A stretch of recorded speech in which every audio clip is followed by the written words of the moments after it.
Welcome to the global phase two of Empower Her Voices, in which we aim to enlighten, motivate, and inspire women and young girls around the world by inviting change makers, leaders, and those accomplished people who have created impact in their communities and the people around them by utilizing their expertise. So, in this episode, we explore the power of sustainability, regeneration, and impactful storytelling that is going to shape the world a better place to live in.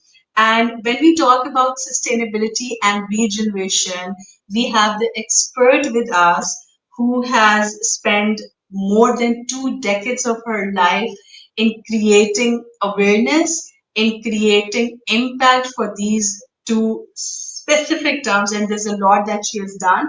So we have with us Cristina Bastos, and she's a co-founder of EarthWise Alliance, and she has dedicated her career to communications, social impact, and most importantly, corporate sustainability. And with nearly 20 years of tremendous experience, alongside European institutions, multinational organizations, and collaborative innovation, she is an inspiring advocate for positive change.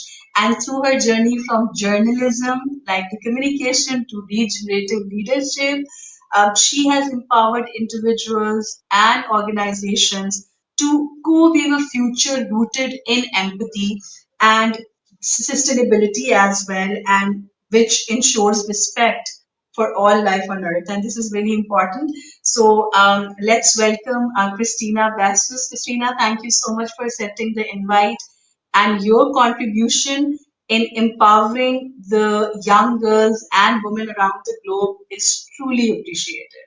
Oh, thank you, Faiza. I should say that. Grateful for you having me, for this invitation to being here with you. And thank you for the amazing work you've been doing to empower women and young girls. It's truly beautiful to watch. Thank you very much. Great, great. We really appreciate your time. So, Christina, this sustainability is something that I'm sure that majority of the people are aware of. But when we talk about sustainability and regeneration, this concept regeneration, I'm sure not everyone is aware of this. That we would like to know the details from your side. But when it comes to your experience, when it comes to your professional journey, your career has evolved from communication, like journalism, to sustainability and regenerative leadership. So, can you just walk us through this entire journey and what inspired you to move from communication to this bit? Yes, and thank you for that question. I mean, I think the connection between communications and sustainability was always here somehow throughout my career. I mean, actually, I did not have like a specific career goal because I studied journalism because it was eclectic and I loved so many things at the time. But I very soon realized that I wanted to take a more active role in helping to tell those stories worth telling, like sharing narratives of hope, to inspire other people. And that's actually, I mean, that's where I started. I started at a very big Portuguese foundation. It's called the Carlos Gulbenkian Foundation, and it's an international organization based here in Lisbon that promotes the development of individuals and organizations through arts, science, and education. And then I kind of, like navigated through different fields, through different companies, clients, from small tech startups to multinational organizations, but I was kind of always drawn back to social responsibility, to corporate culture, to environmental concerns.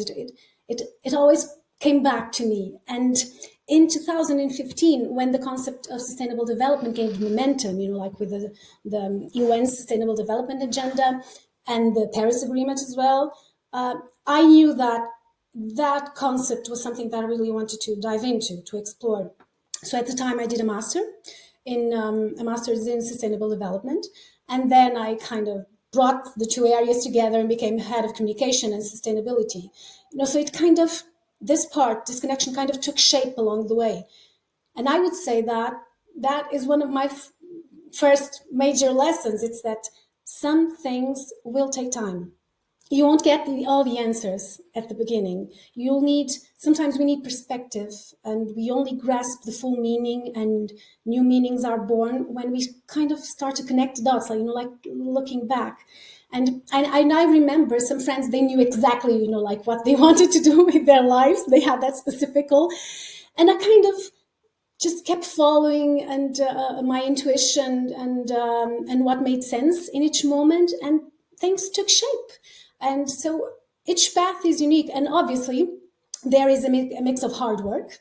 There's also how you impact the people. That's very important. From a certain point in my career, like all my career moves were because of recommendations or headhunting companies. So how you impact the people you work with, it's key. But then there's also pure luck, like serendipity, just being in the right place at the right time, and then following or denying your intuition at some point. Sometimes the answer is just there, you just don't want to see it. And yeah, there's those moments when you take the helm, those pivotal moments. And I would say somehow that the transition then to regeneration was one of those moments, like one pivotal moment in my life. And that's where my regenerative leadership journey began. You've heard this story time and again. I was on the brink of a burnout, I remember I was sitting right here. I had COVID at the time, and I was working with a fever, and my mom was taking care of my baby. She also had COVID. She also had a high fever. And my mom, she started feeling, sick and nauseous. She was also starting to develop the first symptoms. And she gave Laura to me, my baby, and I was about to have a meeting. And all I could think about, is like what I'm going to do with the baby. And my mom was sick, and I was sick, and my baby was sick. And then it just strikes you.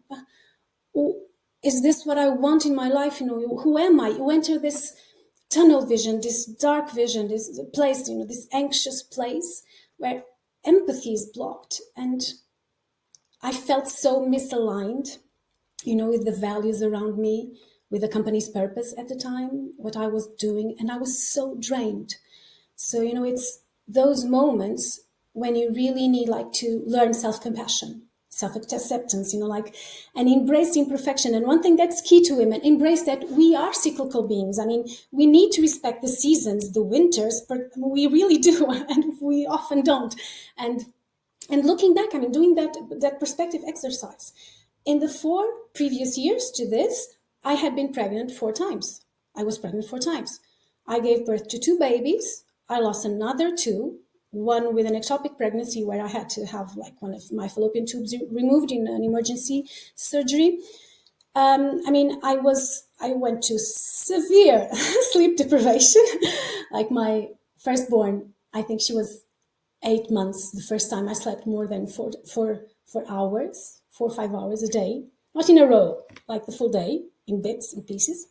I was breastfeeding then my second baby, and she was missing a lot. She was breastfeeding a lot at night. We had just bought in and moved to a new house, and yet there was this aura of success. Everybody was saying, "Oh wow, everything is going so well for you," and I was depleted. I was completely empty. I had no energy left, and after COVID, I remember I had several, several infections, and my body was in pain. It was screaming at my face that there was something that wasn't working. And that corporate leadership at that time, it couldn't hold me. There were some toxic traits there. And again, that's a story you hear time and again. And that's the moment when I really decided to stop. I stopped, and I decided, I did my Ikigai. I still have it here. I did my Ikigai, the exercise. I decided to find my purpose, to start my healing journey. And that's where I came across the Regenerators Academy. And I did the annual Regenerative Leadership Journey. And I met the most inspiring people, and amazing projects, happening in liminal, thriving places that I've never heard of. And it kind of opened up my eyes, for new possibilities, for the much that you have to unlearn, not just learn. And that is actually the hard part, how do you unlearn all the things that the system got into you? And EarthWise Alliance actually emerged in this process. Like I met this pure serendipity. I met this group of women. They were already working together, and we kind of mapped a dream. We knew there was something there, and it came together, and it made sense as an alliance. So I would say, like to close this panorama, I'd say maybe the second lesson here would be also that yes, you need to trust the process, but also respect the cycles and follow into your intuition. That's key throughout your career, your journey. Yeah.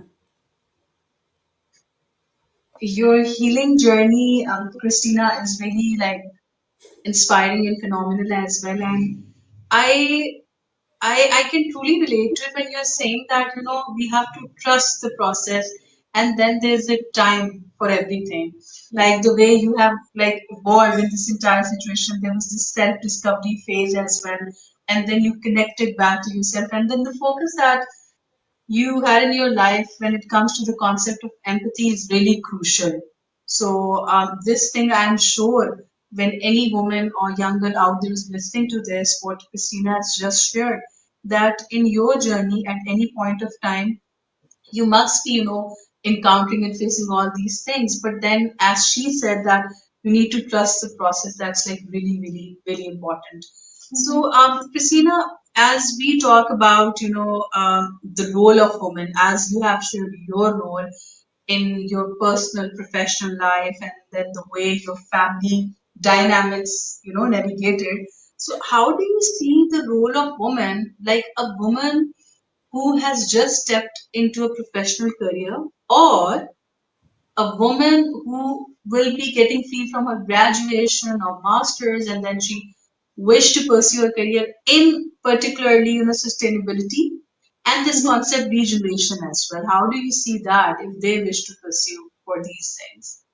Yeah, I think this may seem like a weird answer, but it's just be yourselves. I mean, just put yourselves out there, your authentic selves. I mean, whatever, Yeah. we really need you because I mean, we are at a defining moment in our life. I mean, in our planet Hmm. life, whereas there's a bridge, and we can still do something. Like our Hmm. system are collapsing at a tremendous speed. You have insects, birds, trees, like extreme climate disasters, social inequality, polarization, burnout, depression. I mean, Yeah. and it's getting worse, and it will get worse. True. Our inner True. and our outer landscapes, I mean, they're in stress like never before. And most and going into the regenerative leadership learnings, most of Hmm. these problems are essentially system failures, which means that you cannot solve one problem in isolation from the others. Like this polycrisis Hmm. concept and wicked problems concept, they are interconnected, Hmm. intertwined. And we have reached this point through a story of separation.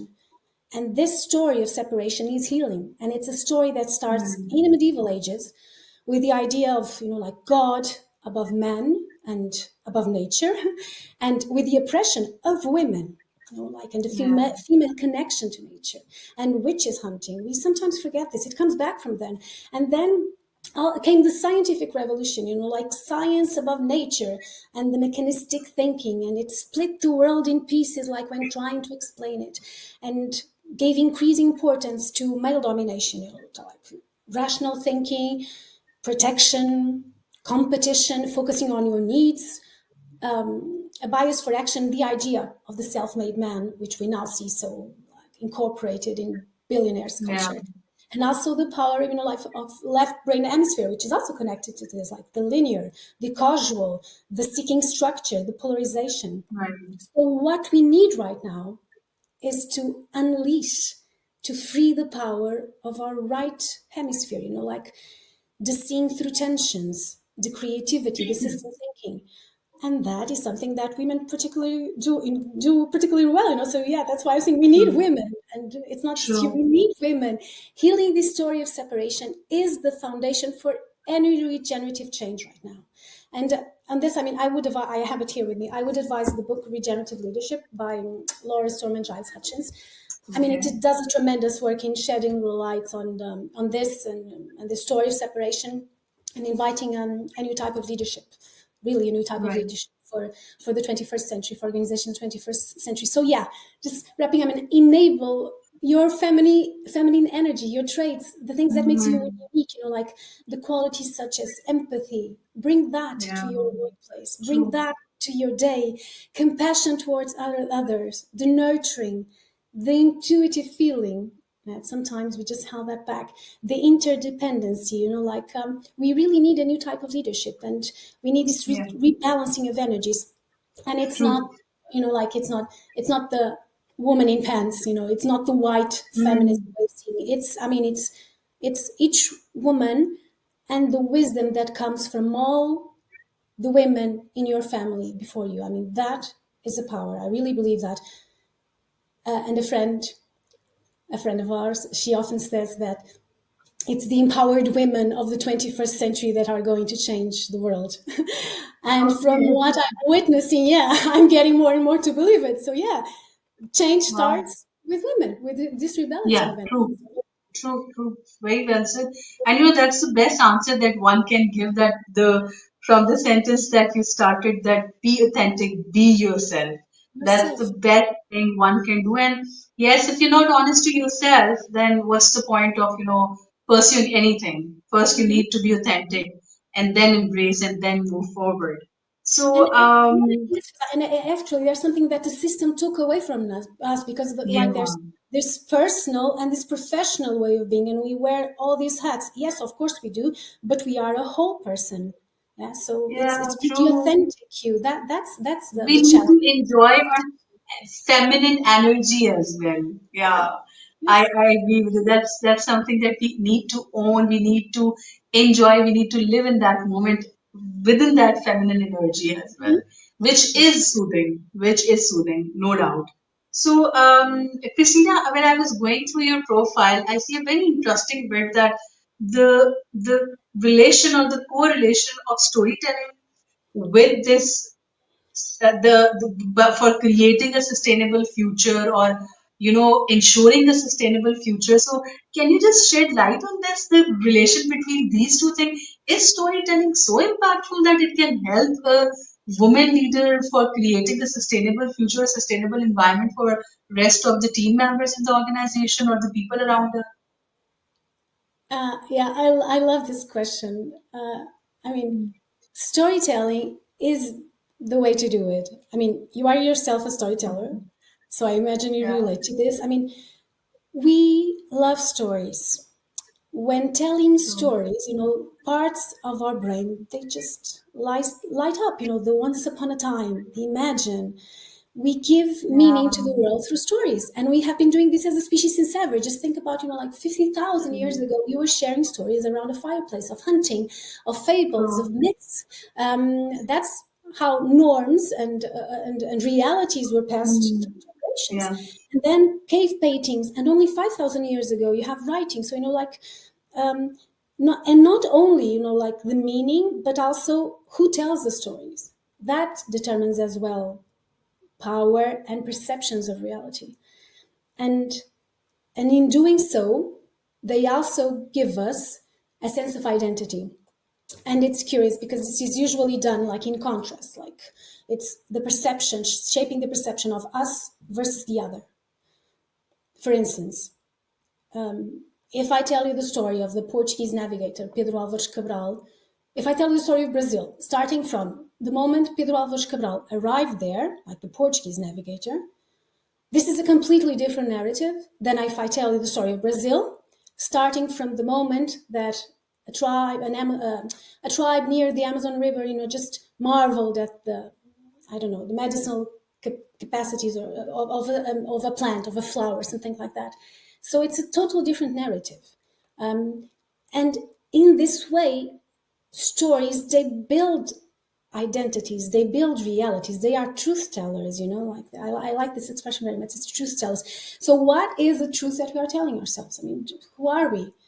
And we talked about this. Look around us. We are in a deeply polarized world, left wing, right wing parties, AI versus human versus nature, and above nature.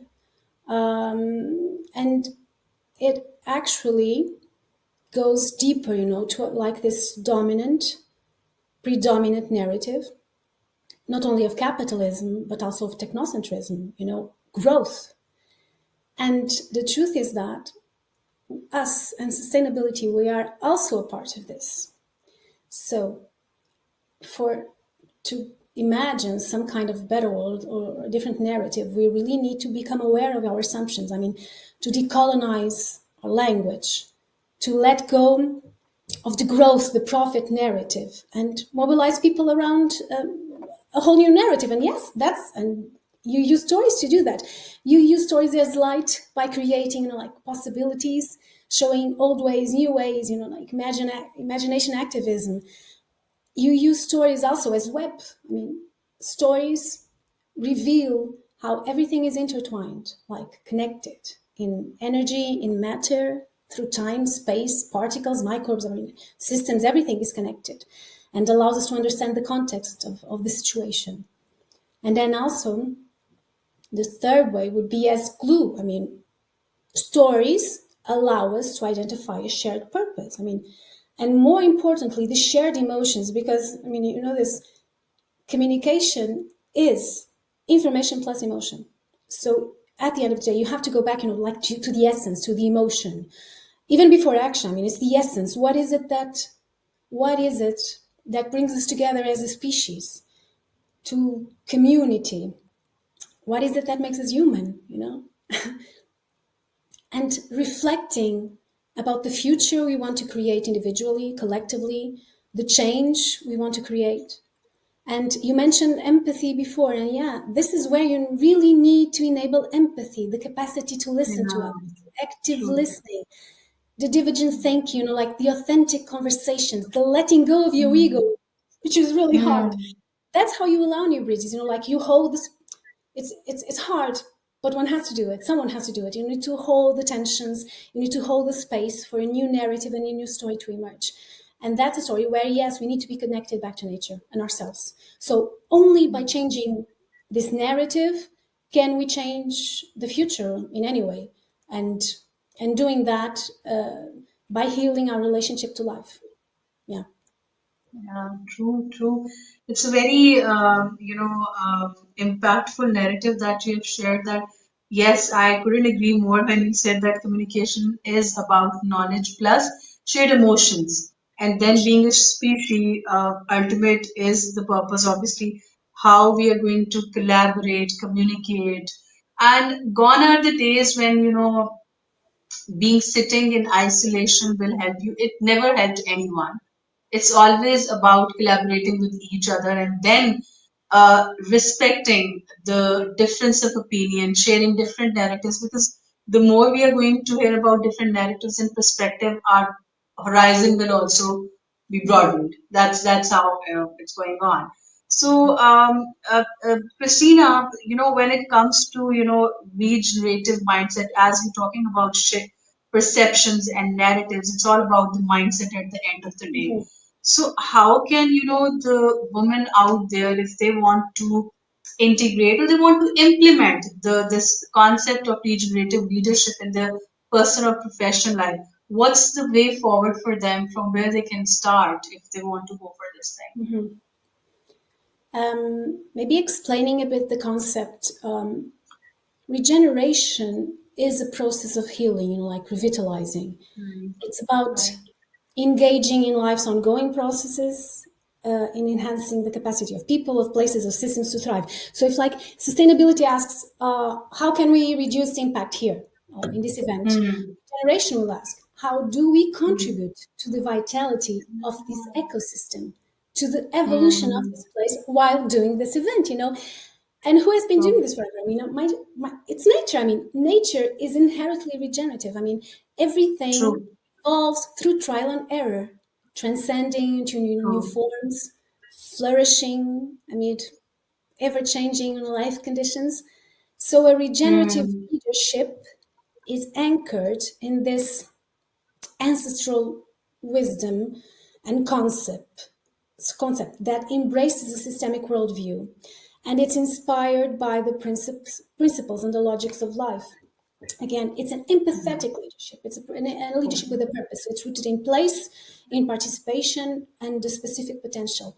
And you go from what's in it for me, from a mindset of collaboration, of co-creation, of creativity. So integrating a regenerative leadership means reconnecting to nature, reconnecting to the more than human, to the magic of life.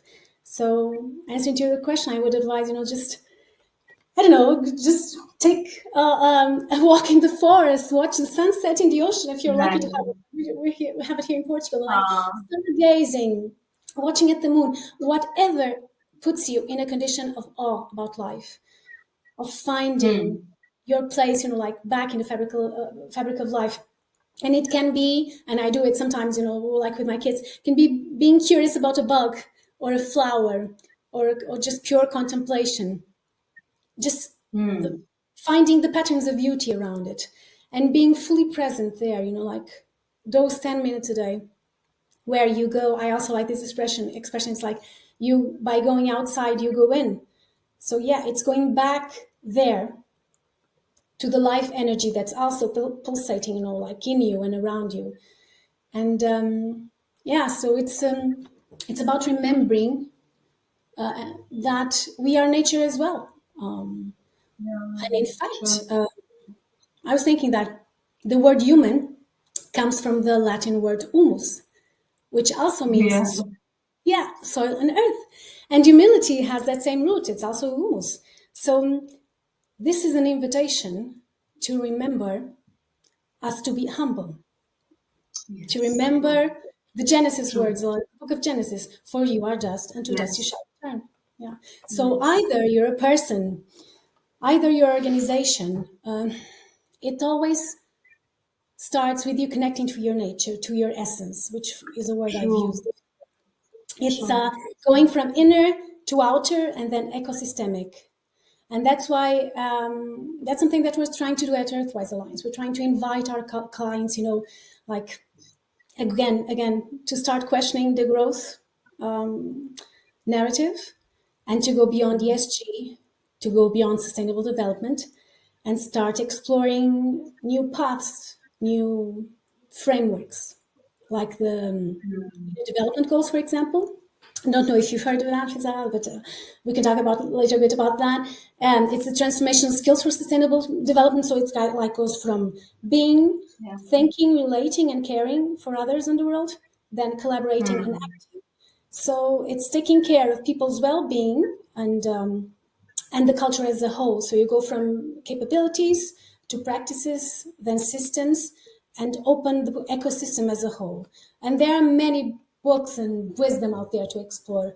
But I would always advise you, it's the best way to do it. And you said it a while ago. Just connect to the people around you. I mean, connect to the regenerators around you. It can also mean like connecting to the Regenerators Academy or the Regenesis Institute or the Presencing Institute. Hmm. There are many around, but something closer to home is always best. And yeah, so I would just say that like the regenerative leadership or regenerating leadership, maybe I can say that. It's actually a vulnerable place to be at because it's about integrating through time and Okay. space. So it's never a finished work. It's always a process. And I just started mine, but you just do the best you can with the tools and the self-consciousness that you have at each moment. But yes, that's important. I mean, you don't have to do it alone. Never. That's the most important part. Yeah. Yeah. That's very an eye opener as well and thought provoking as well.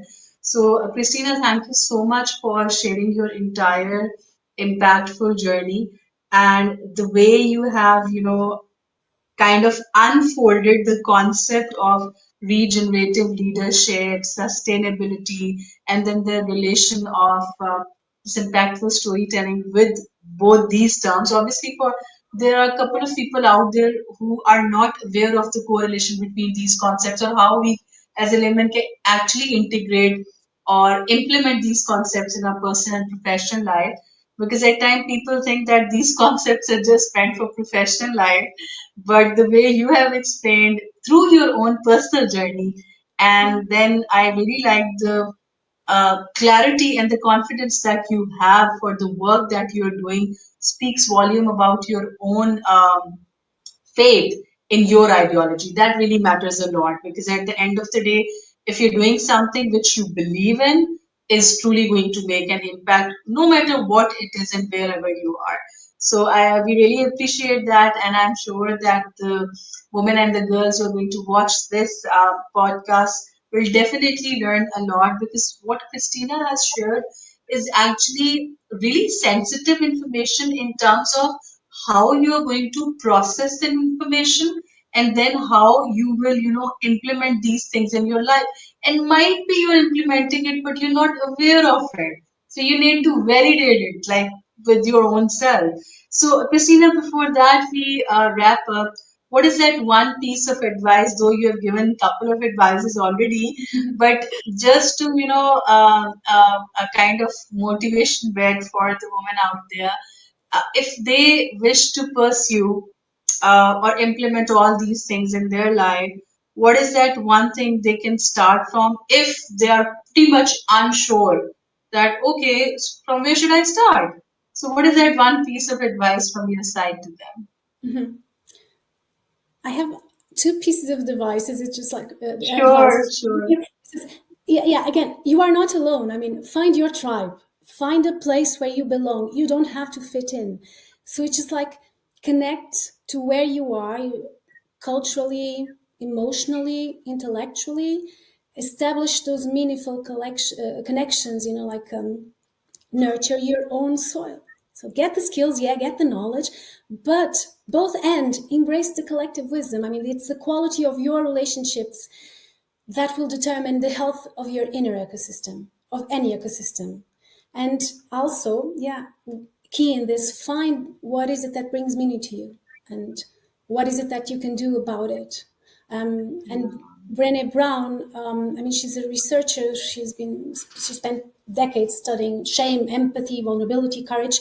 She tells us to dare to lead, like to lean into courage, acknowledging that the word courage comes from the Latin core, which means heart. So courage is about speaking from one's heart. And I always like to go back, like to the Yeah. origin to understand its beauty. And let me confess this to you. I mean, I have been in the backstage. I mean, all my life, honoring my commitment to give voice to people, to the projects that inspire me. So I Right. actually don't feel very comfortable in speaking in public, but I am doing my part. I'm here talking to you because I believe, yes, we all have to step up within our powers. So connect uh, to your powers. I mean, the young women, you listening. I mean, you have so many powers, like your superpowers, your motivation, your expertise, your intuition, the relationships, the connections, your attitude, which is key. I mean, you have so many. So yeah, be your own messy self. Be authentic. Know also that things will never be perfect. Things will change. Life is impermanence, and this is not a career; it's a path. See it as a journey, not a career. So explore, have fun. I mean, let your story flow while you allow yourself to speak from the heart. Again, this next decade, it's truly vital. So we need you. We really need you. So show up with who you are. I would say that. The courage is there. Oh, You have all the answers there, but it's better sometimes to have the questions than the answers. So just follow your heart. Yeah. yeah, that's what a beautiful food for thought for everyone out there. Christina, it's a beautiful advice. And I truly agree with you that we need to follow our heart, and then we need to enjoy the journey on which we are right now. It will always take time. There are certain moments, there are ups and downs, but then the process that you have already shared would definitely help us. Thank you so much. And Christina, thank you on behalf of the people of Pakistan as well, because this podcast, as per our initial conversation, when it started, it was to create inspiration and motivation for the women and girls out there in the rural areas of Pakistan. And I'm sure the things that you have shared and you truly mean each one of them is going to shed light on a couple of areas in which they are struggling. So thank you so much. Your contribution will always be remembered, and I'm sure it will definitely create an impact. Thank you everyone for watching this podcast and see you again with another empowering episode. Till then, as Christina has said that follow your heart and trust the journey and then just collaborate with each other and show empathy. That's the way forward. Otherwise, challenges will remain there, things, hurdles, resistance will be there, but that's how you can actually navigate things. Thank you so much. Thank you. So grateful for this moment and reflection.